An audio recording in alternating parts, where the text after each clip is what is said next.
Hello guys, कैसे हैं आप लोग? आई होप कि आप लोग अच्छे होंगे, फ्रेंड फाइन होंगे। Then welcome back to my YouTube channel studies English. This is AK Raj. Now come to the point. और हम लोग लाइव क्लास में जो कंटिन्यू पढ़ रहे हैं, लाइव क्लास को जो हम लोग कंटिन्यू ज्वाइन कर रहे हो, पढ़ रहे हो। एक्चुअली कभी कभी होती है क्या, लाइव क्लास हम लोग का ब्रेक हो जाता है, जो नहीं पढ़ पाते हैं सही से। तो एक्चुअली मैं लाइव ऑफलाइन वीडियो भी बना के रखता हूँ, जो कि राइट टाइम पे मैं अपलोड मार दूंगा, उस टाइम में अपलोड हो जाएगा, आप वीडियो को देख सकते हो। तो उसी तरह के लिए आज मैं ये वीडियो बना रहा हूँ आप लोगों के लिए। मे बी इन केस आज का जो लाइव क्लास है वो भी डिस्टर्ब दे दे, तो ये वीडियो आप लोगों के लिए ज़्यादा हेल्पफुल होगा। एम आई राइट ना, है ना? चलिए, बहुत अच्छी बात है। तो कल के क्लास में हम लोगों ने देखा था एडवर्ब को। एडवर्ब के बारे में हम लोगों ने कल के क्लास में देखा और एडवर्ब को पढ़ा भी। एडवर्ब है क्या? तो भाई adverb is the word which is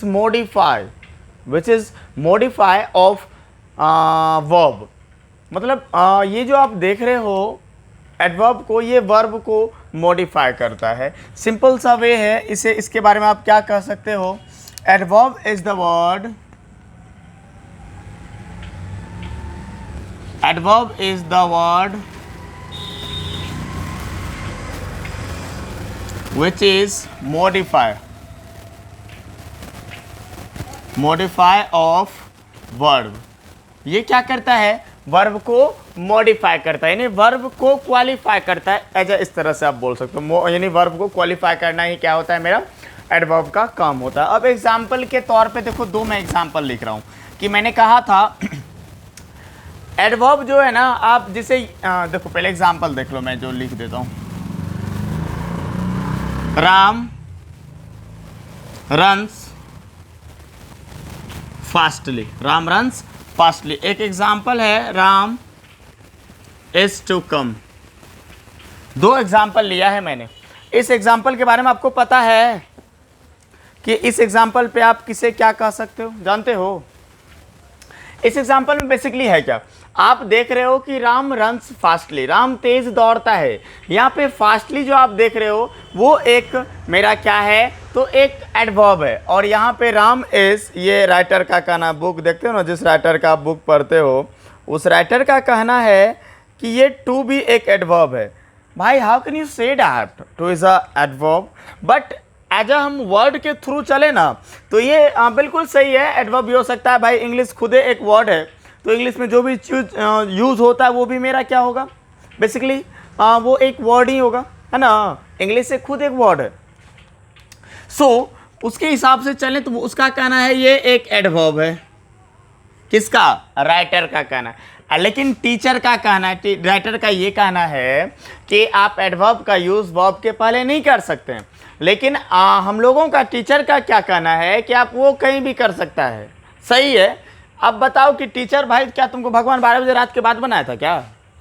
teacher आप पहले वो सही था, अब वो गलत है। क्यों? अब तुम क्या मतलब अलग से नॉलेज मिल गया तुमको क्या? तुम भी तो वही चीज़ पढ़ा मतलब एक बुक लिख रहे हो।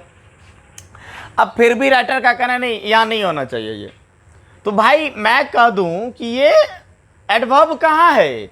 ये तो भाई इन्फिनेटिव वर्ब है। आप लोग बचपन में जब ट्रांसलेट बनाते होगे ना, देखो मेरी बात को ध्यान से सुनो, बेसिकली अच्छी तरह से समझो, है ना? लिटरली कोई भी आपको दिक्कत नहीं होगी। तो अब है क्या कि मैं क्या कह क्या रहा हूँ, मैं बोल क्या रहा हूँ, उस चीज़ को ध्यान दो। मैंने कहा ये टू एक इन्फिनेटिव वर्ब है। आप बचपन में जब ट्रांसलेट की एक बुक, ऑक्सफोर्ड वगैरह की जब बुक बनाते होगे, तो वहाँ पे हमेशा to run, to talk, to come, to back, ऐसा कुछ बहुत सारा ऐसा वर्ड होगा जो आप सब में टू लगा होगा। तो भाई टू लगाने का रीज़न है वो एक इन्फिनेटिव वर्ब है। am I right? वो एक इन्फिनेटिव, सो ये भी एक इन्फिनेटिव वर्ब है। बिकॉज कि भाई ये टू जो देख रहे हो ना, ये एक प्रीपोजिशन है। प्रीपोजिशन भी एक वर्ड है एंड एडवर्ब भी एक वर्ड है। सो ये बेसिकली मिलता जुलता है। सो इसीलिए हम लोग ज़्यादा इसमें कंफ्यूज नहीं होना। ये बेसिक रूप से एडवर्ब ये सही है, लेकिन ये एडवर्ब हम नहीं कर सकते हैं, है ना? ये एडवर्ब की बात करें तो ये बिल्कुल गलत है। ये एडवर्ब नहीं है, बल्कि ये एक इन्फिनेटिव वर्ब है, जिसे आप प्रीपोजिशन बोल सकते हो। ये एक प्रीपोजिशन है। सो हो गया, राम रन्स फास्ट। राम तेज दौड़ता है। राम की विशेषता क्या है? तेज दौड़ता है। मतलब वर्ब की विशेषता है तेज दौड़ना। समझ रहे हो ना? तो यानी वर्ब को क्वालिफाई जो करता है वही मेरा बेसिकली एडवर्ब होता है। समझ में आ गई बात? कोई दिक्कत है तो कोई दिक्कत होगा तो पूछ लेगा भाई, है ना? चलो फिर एडवर्ब को हटाते हैं, फिर आगे हम लोग पढ़ते हैं अगला पॉइंट है क्या।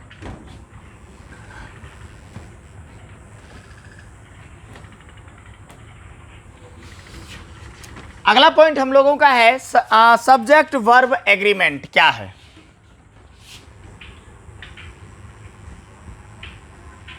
सब्जेक्ट वर्ब एग्रीमेंट,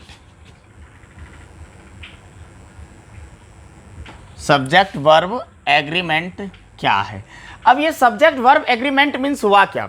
अब देखो याद रखना आप लोग, सब्जेक्ट जिस वर्ब के साथ अपना एग्रीमेंट बनाता है, अपना एग्रीमेंट बनाता है, जैसे कि हो गया मैं अभी पढ़ा रहा हूँ, जैसे कि अगर मान लो सपोज मैं किसी टीचर को रखता हूँ एज पढ़ाने, तो अगर वो कहेगा कि नहीं आपका कोई ठीक नहीं, आप इतना दिन में छोड़ दोगे, ऐसा कुछ, जैसा हमको भी ऑफ़र मिला कि आप कहीं पढ़ाना चाहोगे, एक इंस्टीट्यूशन से हमको ऑफ़र मिला पढ़ाने का, तो मुझे लगता है देखो एक फेस वैल्यू होता है टीचर की, मैं तो 17 से ही पढ़ा रहा हूँ, मेरी फेस वैल्यू है।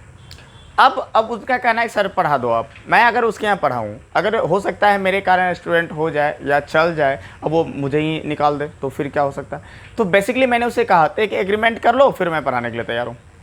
तो वो एग्रीमेंट होता है ना। अब जो सब्जेक्ट जिस वर्ब के साथ एग्रीमेंट करते, जैसे मैं पढ़ा रहा हूँ, मेरा पढ़ाने के साथ एक एग्रीमेंट हो चुका है, नहीं हो गया, तो पढ़ाने के लिए एग्रीमेंट हो गया मेरा खुद का, पढ़ाने के लिए मैं पढ़ाता हूँ और पढ़ा ही रहा हूँ, वो एग्रीमेंट हो गया ना।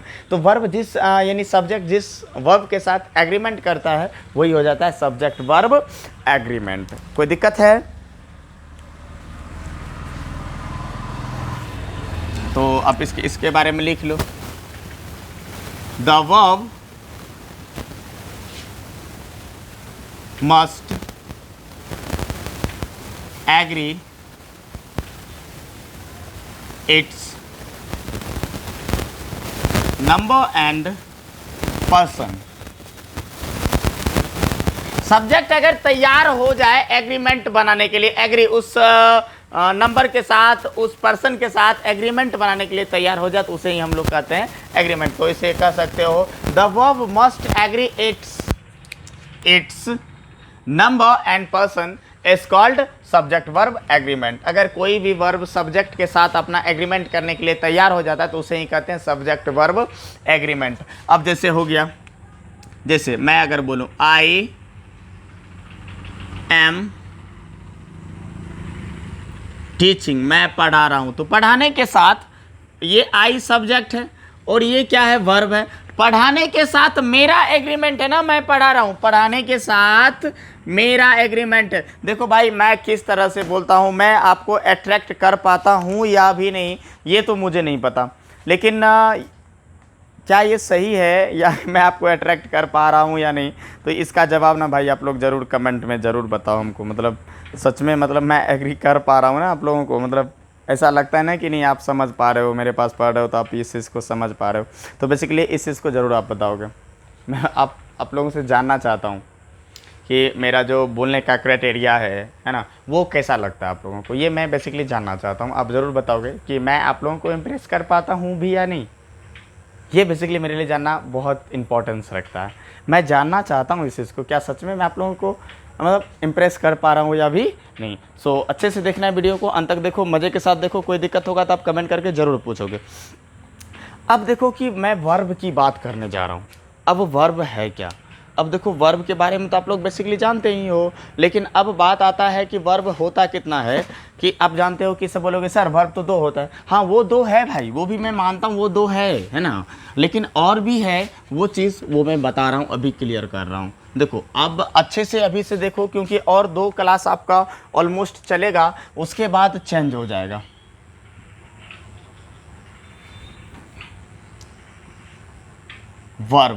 वर्ब को हम लोग को 2 कैटेगरी में वर्ब को रखना है। एक रखना है वीक वर्ब, एक कमजोर टाइप का वर्ब। एक रखना है स्ट्रॉन्ग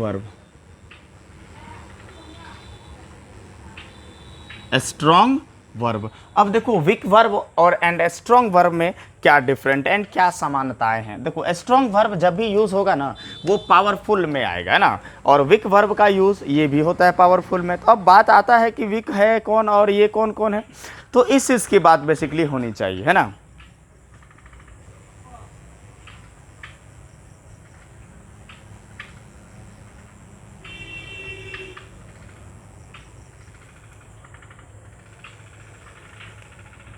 चलो देखो, अब विक वर्ब की बात करेंगे हम लोग, एक एक करके पढ़ना है। अब ये विक वर्ब जो होगा ना, ये रिक्वायर्ड नहीं करता है। क्या चीज़ रिक्वायर नहीं करता है? ये रिक्वायर्ड नहीं करता है किसे?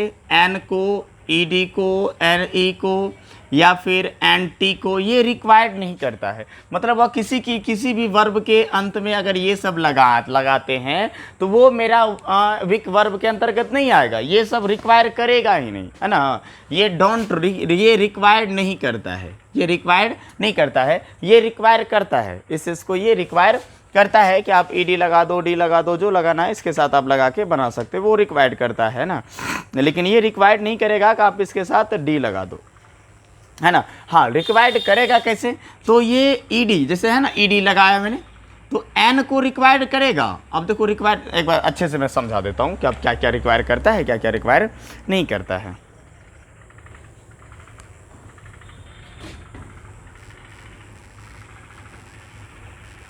इसका एज अ डिफिनेशन ही मैं लिख दे रहा हूँ, समझ में आप लोगों को आ जाएगा। which verb required ed या N E N N T, या सिर्फ आप टी बोल सकते हो, या टी, ये सब अगर रिक्वायर्ड करेगा, मान लेते हैं इस सब को समझो पहले, अभी मैं बता दूं उसके बाद आपको समझ में आएगा कि ये रिक्वायर्ड है क्या। अगर ये सब लेता है आपका, ये अंत में ये वाला ये सब फंडा अगर रिक्वायर करके ले लेता है तो मतलब वो विक वर्ब के अंतर्गत आएगा। तो अब देखो विक वर्ब के अंतर्गत कैसे आए, मतलब वो एक एग्जाम्पल करके मैं समझा रहा हूँ विक वर्ब कैसे है। तो एक मैं लिख, देखो पहले अभी हड़बड़ाओ मत कि सर समझ में नहीं आ रहा, पहले वेट करो। एक है आपका प्रेजेंट फॉर्म, प्रेजेंट, एक है आपका पास्ट, एक है past participle, past participle, past participle. अब देखो आप बोलोगे सर ये प्रेजेंट है, पास्ट पार्टिसिपल, ये है क्या सर? एक्चुअली ये बता दो आप मुझे। चलो भाई कोई नहीं, प्रेजेंट हो गया V1 या V5, है ना, और V2 हो गया पास्ट, एंड प्रेजेंट पार्टिसिपल की बात करें, पास्ट पार्टिसिपल की, तो ये हो गया आपका V3, ठीक है। अब देखो कि एक एग्जाम्पल क्या था कि कैसे होता है। जैसे मैं बात करूं सेल की, सेल मीन्स जानते हो बेचना होता है ना। सेल का क्या हो जाता है? सॉल्ड, सॉल्ड हुआ ना। क्या रिक्वायर किया, ये रिक्वायर किया क्या उस चीज को? अभी पता डी का रिक्वायर किया ना, ई नहीं किया तो क्या मतलब है, डी का किया ना रिक्वायर। तो वो अब एक एक चीज, सब चीज नहीं है ना मैच करके चलेगा। अब जैसे देखो मैं बर्न की बात करूं, बर्न मीन्स जानते हो जलना या जलाना होता है। अब होता है बर्नट, हो जाता है बर्नट, फिर हो जाता है बर्नट। अब देखो तो एंटी का लिया, एंटी नहीं बोल सकते तो टी का तो लिया, टी लिया ना, तो रिक्वायर कर रहा है ना। तो इसी तरह ये रिक्वायर्ड करेगा उस चीज को। अब जैसे बोलते हो थिंक, थिंक बोलते हो सोचना, है ना, तो इसका क्या होता है? थ्रो, थ्रॉट हो जाता है, या थ्रो बोल सकते हो,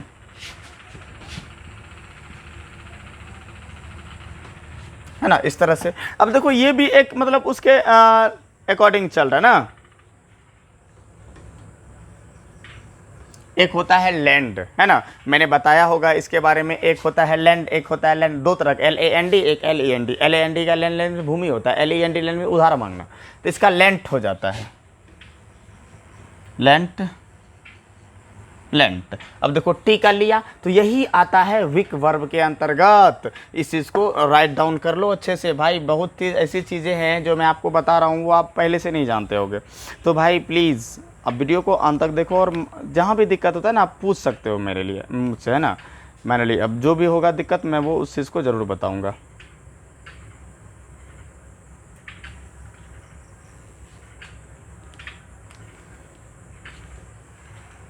चलो अब ये वॉवेल के सेंस में रिक्वायर करेगा, ये वॉवेल के सेंस में रिक्वायर करेगा। मैंने ली ये वॉवेल के सेंस में रिक्वायर करता है। वॉवेल के सेंस में ये इस चीज़ को रिक्वायर करेगा, किस में? प्रेजेंट से पास्ट बनाने में। चेंज प्रेजेंट टू पास्ट, यानी प्रेजेंट से पास्ट बनाने में ये इस चीज़ को रिक्वायर यहाँ भी करेगा, लेकिन वोवेल सेंस में करेगा। अब वही चीज़ है सेम। अब जैसे मैंने प्रेजेंट पार्टिसिपल वगैरह लिखा था ना, उसी तरह से मैं लिखूंगा। फिर एक हो गया प्रेजेंट, फिर क्या है पास्ट, ये हो गया V2, ये हो गया V1 या V5, समझ रहे हो इस चीज़ को। अब है जो प्रेजेंट पार्टिसिपल, उसको मैं PP लिख देता हूँ, बिकॉज किधर जगह थोड़ा प्रॉब्लम हो रही है ना। तो अब देखो इस चीज़ों को भी भाई आपको समझना पड़ेगा अच्छे से। कोई, मैंने क्या कहा, कोई भी दिक्कत है तो हम कमेंट करके ज़रूर पूछ लो, है ना। मैं उस चीज़ का जवाब दूंगा ना यार, तो पहले पूछोगे तभी तो, और जो भी दिक्कत होता है आप ज़रूर पूछो। अब जैसे मैं बात करूँ अवॉइड की,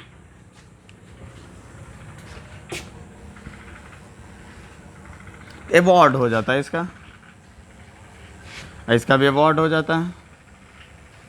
देखो तो ये वोवेल के सेंस में रिक्वायर किया, वोवेले रखा और कुछ किया नहीं, वोवेल को वोवेले बना के रखा नहीं रखा। यहाँ आई वोवेल था, इसको वोवेल में ही रखा। रिक्वायर्ड वोवेल में क्या, मैंने क्या कहा, ये चेंज जब होगा ना तो ये वोवेल को वोवेल के रिक्वायर में रखेगा, तो वही मेरा स्ट्रॉन्ग वर्ब के अंतर्गत आता है। स्ट्रॉन्ग वर्ब में देखो तो अवॉइड, यानी वोवेल सेंस में ही रखा, वोवेल से बदला नहीं, बट यहाँ पे ना अकॉर्डिंग टू, इसके अनुसार ना लास्ट में लग जाता है। तो ये याद रखना, वोवेल को वोवेल के अकॉर्डिंग ही रखता है, चेंज ये नहीं करता है।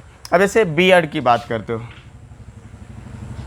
अब ये बोर्ड में बदल जाता है ना, बियर्ड बोर्ड में बदल जाता है। देखो तो वोवेल को वोवेल के टर्म में ही रखा, चेंज नहीं किया। स्ट्रॉन्ग वर्ब में यही होता है, चेंज नहीं करता है। अब जैसे कि इसके बारे में जानते हो आप, बिकम के बारे में, होना, बिकम का क्या हो जाता है, बीकेम, यानी वर्ब को वोवेल को वोवेल सेक्शन में ही रखा, जहां ओ था वहां अब ए लगा दिया, और इसका तो वही हो जाता है। देखो तो चेंज हो रहा है कुछ, क्या सबको अपने फॉर्म में ही रख रहा है, बदल ये बिल्कुल नहीं रहा है। आई होप कि गाइस आपको ये तीन चीज़ें जो मैंने आपको बताया, ये 100% आपको याद हो गया होगा। अगला और वर्ब है, उसके बारे में मैं चर्चा करूंगा नेक्स्ट क्लास में, इसके बारे में भी हम लोग चर्चा करेंगे। सो बेसिकली अच्छे से देखो और लिखते चलो यार, कोई भी दिक्कत है तो कमेंट करके आप जरूर पूछोगे। आई होप कि आपको ये वीडियो बिल्कुल अच्छा लगा होगा, देन कमेंट करके जरूर बता देना। Thank you for watching guys, good night to all of you.